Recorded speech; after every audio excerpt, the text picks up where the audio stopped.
I think I finally got it figured out. We'll find out. First, YouTube Live starts now.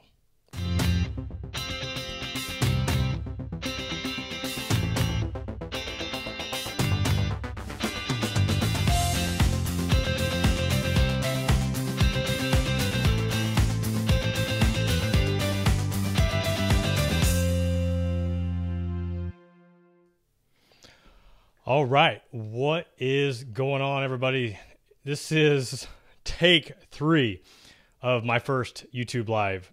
Not really sure what's going on. I tried using the native YouTube Live app on my browser. That didn't work out. At least I don't think it did. I had some people comment, said, "Oh, Jeff, hey, what's up? Has this thing started yet?"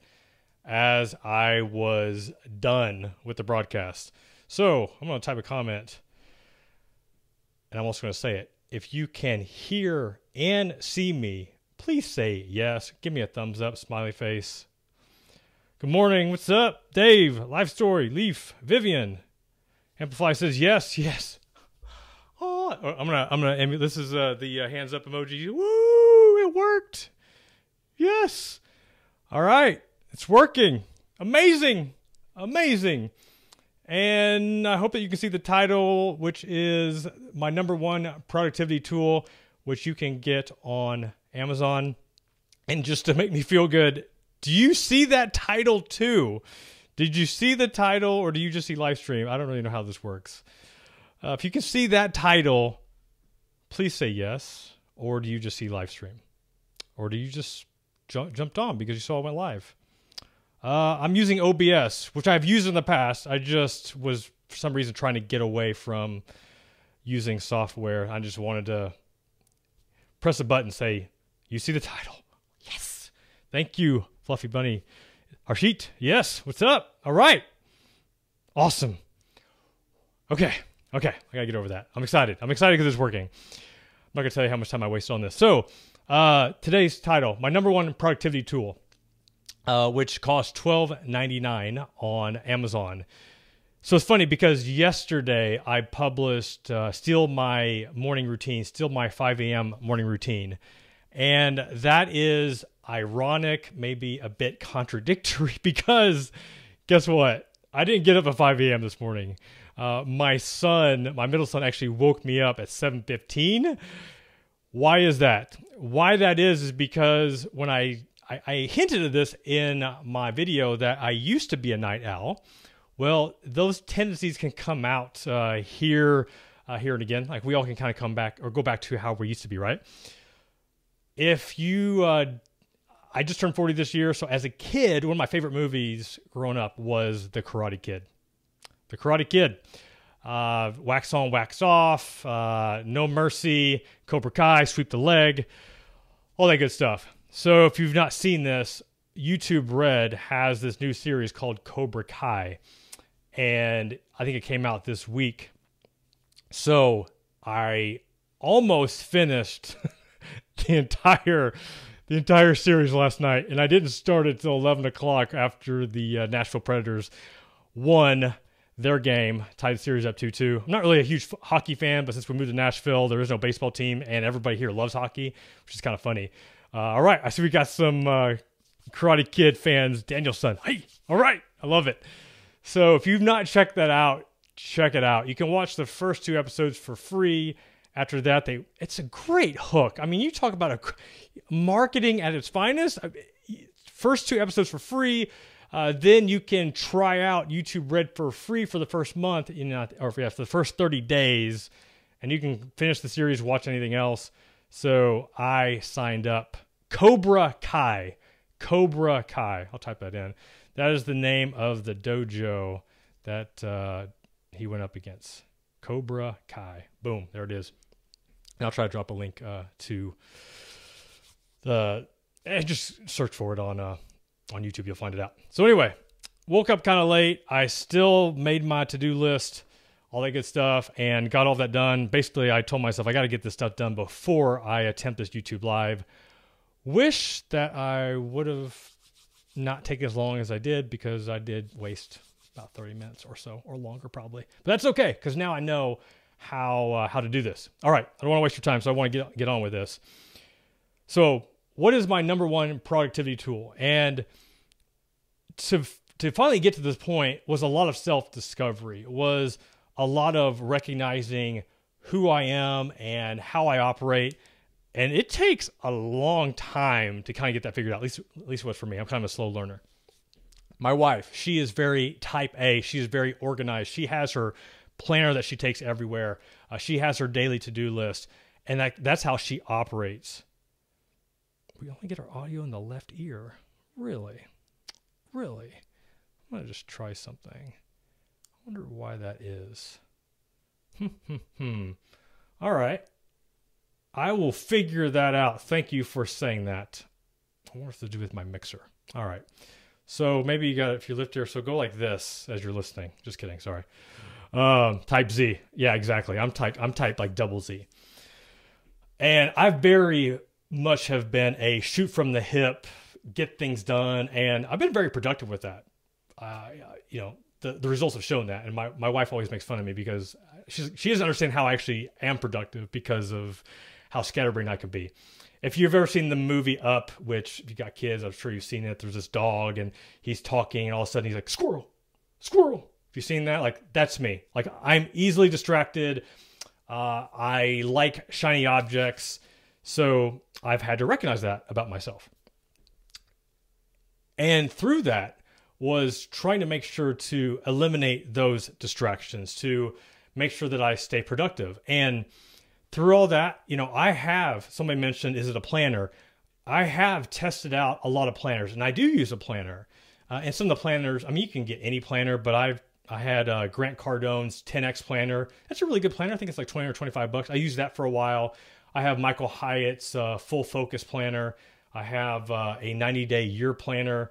I was in a coaching program. They kind of had their own weekly planner. This is the one, this is actually not the tool, but this is one that I use as well. Probably the most common is the productivity planner, which is the same people that make the 5-minute journal. This is not the tool though. This one's like 20 bucks. So before I share the tool, here's one thing I want to share with you. So there's a book, full disclaimer, this is a book that I have not read yet. It is authored by Thomas Corley, and it's called Rich Habits, and there's a tagline I didn't write down, but if you search Rich Habits, you can find it. So basically what Thomas did was he did a lot of research on looking at wealthy people, rich people, and trying to identify what are the common habits that these people have. And two that I want to share right now really tie into what I'm talking about today. So the first one is that rich people, 62% of them focus on their goals every single day. 62%. The other stat says that 81% maintain a daily to-do list. 81% maintain a daily to-do list. So like that's not coincidence, right? I mean, stats don't lie. So there's a reason why wealthy people are wealthy if they're doing some of these things, focusing on their goals every day, maintaining that daily to-do list. It's a lot. Oh, because I turned it up. Okay. I wonder, I might have like two audio sources go on. I will get this figured out before the next one. So it's not a coincidence that wealthy people are doing these things. So that is, the name of the book is called Rich Habits. Rich Habits. There's a tagline. The author is Thomas Corley. And I'll actually type that in the chat real quick. Apologize for any typos. But you can read some of his articles articles written about the book, like on Business Insider. I actually have a video coming out pretty soon, as soon as I finish it. So this is a commonality. And so I started reviewing my goals. And the coaching program that I was in for 5 years, a lot of us fall in that trap of doing our New Year's resolutions. Beginning of the year, we set our yearly goals and then we revisit them a year from now. So I do my goals every 90 days. Also have my 1-year goals, my 3-year goals, so on and so forth, which I'm talking really fast because this is future content that I'm going to be sharing with you very, very soon. You look at it, but your camera is on the top left. It's a lot of black bars to the right side. You figure it out. Yeah, I will do my best to figure it out. I wonder if it's just because my window. Oh, I see what's up. All right. We'll get there. We'll get there. Take one, right? So then I just began making that to-do list my task. And what that also helped me identify was, as I mentioned, I get easily distracted. So being able to see what I need to get done every single day helps me stay on point, helps me get things done. And of all the tools that exist, of all the planners, like the one thing about the productivity planner that I guess I'll say I don't like, or I don't like about planners in general, is that you can't put this in your pocket. It can be a little bit cumbersome. Sometimes I don't work from home. Like I have a co-working space I go to. Sometimes I go to coffee shops. I work out of, I have some offices. My friends have offices I can work out of. Sometimes I just get out of the house for creativity purposes. And there have been times where I forget the planner, and it just kind of messes my day. Like I kind of know what I need to get done, but without the planner, it's like I'm kind of lost, right? Now, the other option is using your phone. Smartphones have so many apps nowadays. You have the basic notes function, in your iPhone, which I do use a lot. But once again, I get easily distracted. And because of that, I don't like to use my phone for that. Don't want to get distracted, want to stay focused. So what do I do? Fill the viewer. Let me see if I can actually do that. Oh. I want to see. This might work. This might work. Daniel? No. I'm seeing it. I'm just now seeing what I just did. Oh. Now I just got to figure the audio out. Hopefully that's good. Let me know if that looks better. Woo! Like a kid in a candy store. Love it. All right. So I've tried Postit Notes. I've tried, I do have, grab this real quick. I also have other like journals or like tablets I'll keep that right. This is like great for notes and everything. I have an iPad Pro that I've tried. But the one thing that I keep coming back to is this. And this is so not profound, so I feel like I'm really hyping this thing up. Is this. Can you see it? What this is an oversized index card. An oversized index card that I get on Amazon. You can get 100 for $12.99. Or is it 200? I forget. I don't know. But this is a package I have waiting for me. So I keep these. I've got like a stash here in my office. I keep some of these in my nightstand. I keep them in my backpack. I have a Go Ruckpack that I take everywhere, like keep all my stuff in. This has something, has been for me a game changer because it's light. I can fold it up. I write down everything that I have to do on these cards. And that's what you see here. Now, in the video that I published yesterday, I talked about my 5 a.m. routine. And essentially what this is becoming, I'm going to say the same word again, is my essential 6. So the essential 6 are the 6 things that I do I guess I can't say every single morning since I didn't do it this morning, but a majority of my mornings, that is my, reading that one Bible verse, that's praying, that's doing my 5-minute journal, that's reviewing my goals, that's reading a chapter, and that's doing my 50 push-ups. So even though I do those almost every single morning, I still write them down. And I write them down every day. And it's forcing me, talking about like the rich habits and just making sure that I'm being consistent with myself and just creating the sense of accomplishment, but also it just puts me in that right mindset to approach my day. So even though I know what I'm doing and it's the same thing that I'm doing every day on those things, I still write them down. And the other aspect is that it is that sense of accomplishment. It is that sense of I can look down and I can see that what I have accomplished for the day. Boom, boom, boom, boom. And then on the bottom half is I write down what are the things that I need to get done today. And I'm going to talk more about this, but the other beauty in this, especially as a business owner and entrepreneur, that when you start writing down all the things that you have to get done, you start seeing things that maybe that you don't need to be doing that. Maybe that's something a team member can do. Maybe that's something that you need to hire a VA, independent contractor to come in and take care of it. This, just writing that down in general has been so helpful.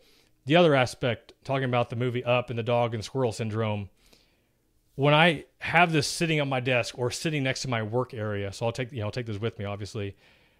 When I look down and I see what's still left to get done, and I haven't done it yet, and if I did get distracted on a YouTube video, Facebook, whatever, it easily puts me back and I got to get stuff done mode and get that done.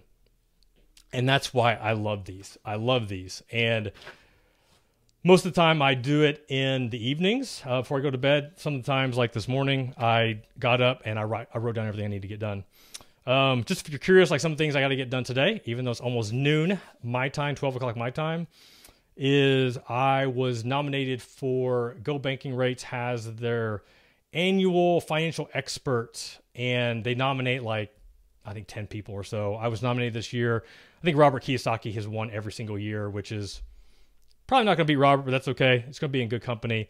I've got to write out some content for a couple new pages of a new site that I'm launching that has to do with this new project that I hope that many of you will join me with.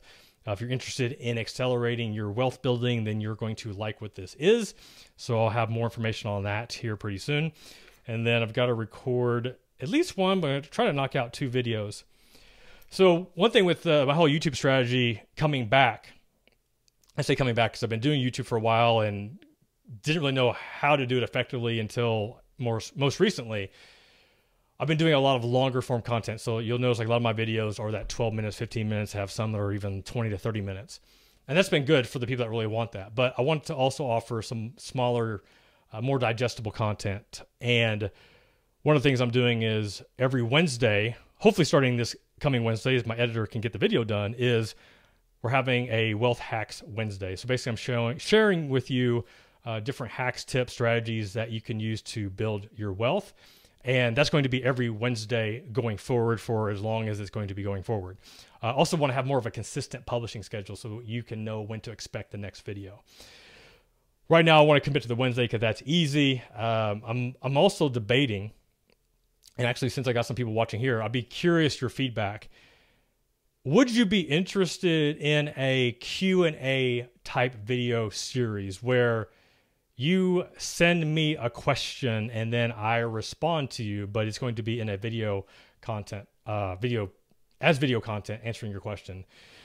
Wouldn't share like your name, obviously your personal information like that, but I get tons and tons of questions. And I tried that strategy almost a year and a half ago and it worked okay, but I'd know how I would do it differently.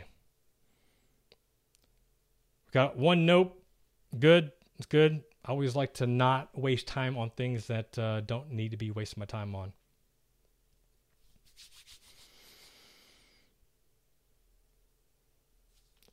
I have a feeling there are some people, based on the number of questions that I get every single day, I can imagine that that would be something that would be interesting. And actually, I'll see if I can drop a link. If you have a question, I'll show you where to go, the best place to go to submit a question is goodfinancialsense.com/ask. And I'll drop a link here. Why no live video? Oh, as far as like part of the schedule? That's actually the other thing that I'm thinking about. Honestly, hadn't really even thought about it until this week. And I can definitely see how having more live content would be actually easier for me from a publishing standpoint because there's no editing involved. Don't have to get all that stuff to my editing team to get done. Yeah, that's what I thought. Cool to combine some questions into a single video, especially if the questions are somewhat related. I like them if they're somewhat related in nature. Like, as you know, I get such diverse questions that for jumping from like something that's more specific to a single 25-year-old with no kids versus a 37-year-old with 3 kids and all that stuff. So try to kind of keep it more similar in nature. Yeah, I feel like live feeds, and and I feel like doing this one, even though it took me 3 attempts to get it right, is the direction that I want to go. Well, cool. Awesome. I tell you what, just for fun. So I got about 10 minutes before I need to jet. And since we're here, we're talking about Q&A. If you have any questions that you would like to type in, feel free and drop them in the comments, and I will stick around for a little bit and try to answer some. Can I have permission to troll in this chat? You do not have to have permission. You are already here. But if you want to submit like a more formal question, I have like actually, just in this week alone, I have like 3 or 4 that I think would actually be good video content. Happens to be 2. Audio in the left ear. Has something to do with my mixer. I will figure that out though.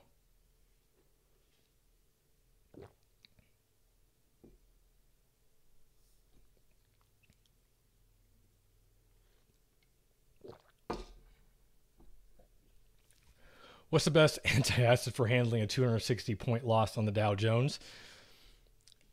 To understand that the Dow Jones is always going to have a loss at some point in time. Having been doing investments starting right before the dot-com bubble burst back in 2002, obviously went through 2008. Once you kind of go through that drop and see how low not only your investments go, but how low other investments can go, and then to see where they are a year later, 3 years later, 5 years later, it's almost like, oh, okay, yeah, that's just part of life. You know, it's kind of like if you lived in Florida and you'd never experienced a hurricane before, like, oh, you think this is great, the weather's gorgeous, it's sunny, there's no mosquitoes, and then all of a sudden you have a hurricane, and that first hurricane is probably going to rock your world. But if you live there long enough and the next hurricane comes, it's like, oh, here we go again. And that's basically kind of where I'm at. And a lot of clients have gone through that experience. A lot of investors have gone through that experience of that's just part of how it works. And if the Dow didn't drop, then a lot more people would have a lot more money because a lot more people would have invested or stay invested. So if you're staying in, good for you. Our left ear is yours. That's right. What motivates you? I'm not going to give you the whole line of like, oh, I do this for my family, to support my family. Yeah, there's part of it. But a lot of what motivates me is seeing others succeed. When I can see people do something, take action on something that I have suggested, that is like the biggest compliment for me. And I've been like doing a lot of like soul searching to figure out what is that about me? Like, why do I get so excited to see other people succeed? And I think the reality is that for me, like growing up, like I didn't, and I've shared this before in case you're new to the story, you know, my parents didn't have a lot of money. My mom married my stepdad, who he had a decent income until like kind of messed up their finances. But both my mom and my dad, they divorced when I was 3 or 4. But both of them, separate of each other, filed for bankruptcy twice. Not once, but twice. When my father passed away 10 years ago, he passed away and was basically worth more dead than alive. You know, he had some life insurance policies to cover his debt that he had. So for me, like I saw the struggles that primarily my dad went through and what he struggled with debt. And so kind of go back to that question, what motivates me is that I saw how my dad struggled with that. And I knew that I didn't want that. I didn't want to go through that experience. So I was determined to basically be the opposite of my father in that regards. Loved my dad, but when it came to finances, like that was just his struggle. I don't want people to do what he did. So I sought out to make sure that I was good.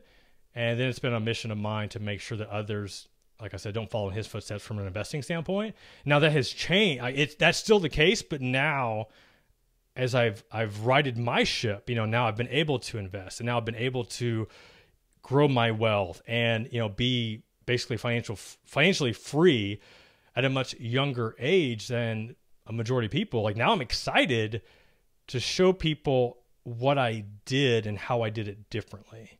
And that's kind of like the next chapter of my life and life mission and all that fun stuff. So I keep hinting at you, to you all about accelerating your wealth building. I'll give you a wink, wink, wink. So that's part of the next thing, the next chapter of my life I'm working on, and basically creating a framework to show people how to do that. So that's it. How to earn money in college. You got a job? I was in college. I had had an internship. I was in the Army National Guard, so I did drill 1 week in a month. So that gave me some money. I also had a mall job working 20 hours a week, 20 to 30 hours a week. So that's how I earned money in college. Now that's a bit old school. If I were you going back, man, I would figure the online side out, whether it be Amazon FBA, Shopify, blogging, affiliate marketing, YouTube, something. And I would actually challenge you to pick just something that you are interested in and just go for a deeper dive. It might not be the thing that you end up wanting to do, but what I firmly believe is that you're going to learn so much more by actually trying it, by putting yourself out there and attempting something. Even if you fail, you're going to learn, which isn't failing, that's just learning. So that would be my advice. Personal finance, how long did it take you to become comfortable on YouTube, like when making videos? I mean, I still get nervous when I speak in front of people, like from like a live audience, but I've always felt okay at it, like decent at it. With YouTube, I just did it. And I wish that I had the first video that I published, and I was using a webcam. It was a non-HD webcam. It was in my old, really bad lighting office. The audio was horrible. The picture was horrible. And I just started it. I just did. And just like I just talked about attempting like a new business or a new money-making idea, you can read books all day long. You can read blog posts. You can watch YouTube videos. But until you actually do it, you're not going to learn. And that's what I love. Is like, so if you're interested in doing YouTube, watch some of your favorite creators, watch their style, and then try it. And then hit publish. And then watch yourself. And you can unlist it if you want so nobody else sees it. But until you actually watch yourself and then compare how others do it, then it's just a matter of just working your craft. But you can look at my channel 6-7 years ago and see how the content has changed, how my delivery style has changed. I think it's gotten better. Might be totally wrong on that. But that's how you do. You learn by doing. Bitcoin, yeah, jury's still out. Like I finally bought my fractional share of Bitcoin just so that I could do it. But I'm more of a wait and see. I don't feel like I'm missing anything. All the people that said Bitcoin was going to 100,000, I mean, still could. It's obviously not there yet. I think that was definitely a lot of hype and a lot of people trying to capitalize on that hype. And it's not like there hasn't been other investments that have came out that were like the next hot thing. And that's why I just didn't get caught up in it, because I've seen this before. And I almost did. It was tempting, when 8,000, 10,000, 16,000, 20,000. But I don't know. I just had a little voice in the back of my head that said, you know what? I've seen this before. And it usually doesn't end well. I think once we kind of level the playing field and find out who the true players are, then, Bitcoin may be it. It might be something else. So don't feel like I'm missing out on anything just yet. So don't feel like you're missing out on anything. Don't get FOMO. Jeff, mind to explain how to engage clients on social media, especially on Facebook, because most of the groups I recently joined were full of jerks and most of the members were of no help. Clients on social media. When we say clients, are we talking about like financial advising clients or just general clients? Or are you trying to get clients for yourself? I think I'm going to just use myself as an example. If I'm a financial planner and I'm trying to drum up business and I'm going to a Facebook group, then I'm just leading in with value. I'm just answering questions, showcasing my expertise without being a jerk, and letting people then discover me if they're interested in working with me. And I can say that because with my blog, Good Financial Sense, that was my approach. I was very much like, here is all this information to show you I know what I do. I know what I'm talking about. Oh, by the way, if you need help, here's information about my firm.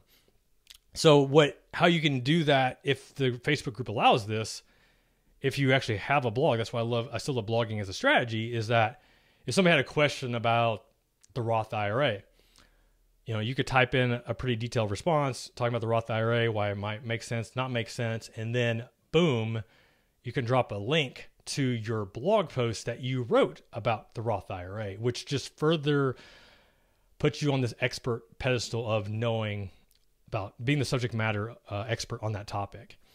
So I've not really tried doing Facebook groups with that, just because where I'm at in my Facebook group, where I was at growing my business, Facebook groups weren't as relevant as they are now. But if I were doing it today, that's how I would do it.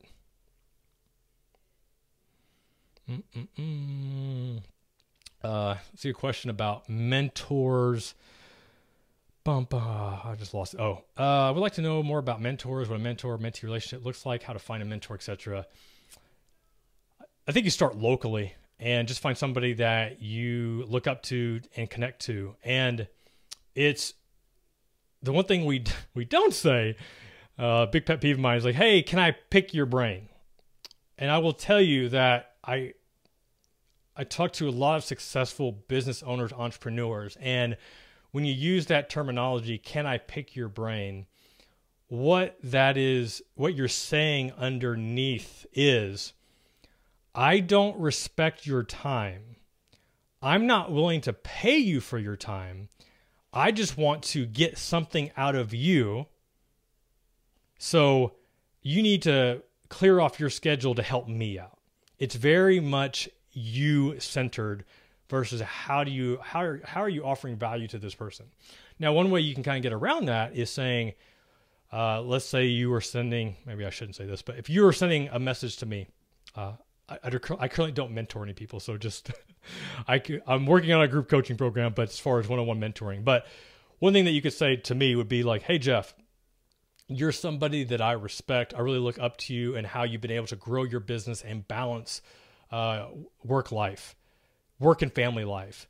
I would love to get a cup of coffee with you to kind of learn about what has really helped with your success and identify some areas where I think I can need some improvement. Would next Tuesday or Thursday work best for you? I'm willing to work around your schedule. Let me know. So basically, some sort of, flattery essentially, right? You're telling this mentor that they're somebody that you admire, that you look up to, you respect, and you recognize that they have some quality that you feel that you need or can need some work on, and that like they're the best person to help you out in that. So if you approach it more like that, you're going to get a far greater reply, especially if it's just not all business related, because you can imagine like people are getting hit up all the time, pitches for this, pitches for that. And if it's all about business, all about you making money by utilizing their network, their expertise, and they're really not getting out of it, then there's really nothing for them. But if it's, you respect them, like it makes them feel good that they have something to offer you. And that's how I would lead with it. Vending machine business, I love it. Actually, I have a friend of mine who's looking into doing that right now. Everything starts with the first step. Yep. It makes required death. Sorry, I'm like reading to myself. Feelings about the amount of people like yourself creating similar content. I love it. Honestly, I love it, because even right now, like in the YouTube space, there's a lot of these younger guys that I think are creating amazing content that are achieving success at a much faster rate that I did. And I think part of that is just because there's so much more content like that being produced that gives people like us and you a lot of the shortcuts that we didn't know about. You know, that's like with me when I started my blog 7-8 years ago. Like, there was some blogs, there was some books, but there wasn't a ton of content that I could use to navigate a lot of the trials and tribulations I went through to get to where I'm at today. So I love it. I love seeing content. And it also just, who are you going, you know, who do you try to, or who are you trying to emulate yourself? Like, who are you trying to grow to become? You know, is it, if you're younger, maybe you resonate more with, like, I'm trying to think of some guy's name, like Ryan, I think Scribner, or Graham, Stephen, I think his name is, those two guys that come to mind. Like, just some guys that are creating good content. If you're more into real estate, you know, like, there's that niche. Or if you're more into Shopify, you might look here. Or if you want to do Amazon FBA, you might do here. Valuetainment, I love Patrick Bet-David as far as just for great entrepreneurship, productivity type content. It inspires me. So I love it. I love seeing that. And I would love for more to come out. Boom, boom, boom. All right. I think I went over my 10 minutes. So giddy up. This is fun. Hey, y'all. Thank you so much for tuning in and for my first live stream. If for those of you that actually were here for all 3 attempts, you get mad love. I appreciate that. I'll have an announcement if this is something that I will do on a weekly basis. I don't think I'll do it next week, but I can definitely see the following week of finding a time, like a dedicated time of doing this. And maybe we do like preset questions, have a topic, all that good stuff. But all right. Appreciate you. Appreciate all of you that have liked, commented, shared, all that good stuff. Keep doing what you're doing. And if you got any questions, I think I'll drop that again. I'll drop a link again. You can submit questions there, and you might have your question answered on a future video. All right. Jeff Rose telling and reminding you that it's your money, your life, only you can make it awesome. Have a great week. Have an awesome weekend. We'll chat soon. Peace.